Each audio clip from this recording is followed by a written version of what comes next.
In this video, we'll walk you through the Disable Options section and explain how to configure it for your website security needs. The first option is to disable right-click functionality. This prevents visitors from opening the right-click menu on your site. Keep in mind, this doesn't block users from accessing browser options via the toolbar. You can also choose to display a custom message when someone attempts to right-click.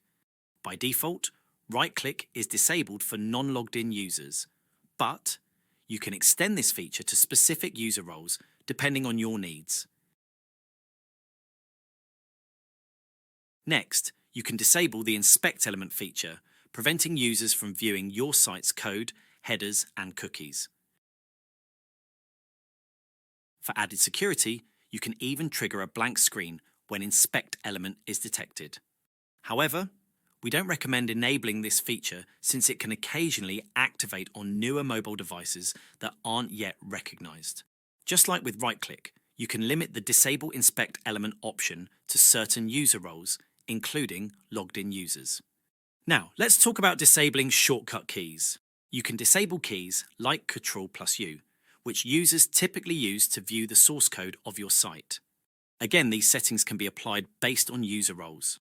Additionally, you have the option to disable the keys that allow text copying. Since the copy option is also tied to right-click, disabling it covers both shortcuts and mouse functions. Note that the paste functionality, like Ctrl+V, is kept separate in case you need it for forms.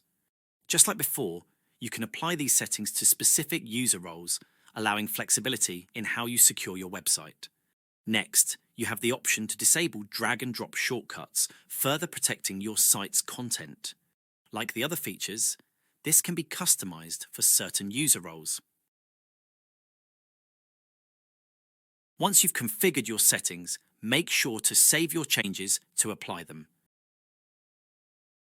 Now, when you test the front end while logged in as an admin, you'll see that right-click is still available. But when logged out, right-click and shortcut keys are disabled as per your configuration. And that's how you can use the disable options in WP Ghost to secure your site. Thanks for watching, and don't forget to check out more of WP Ghost's features to keep your WordPress site protected.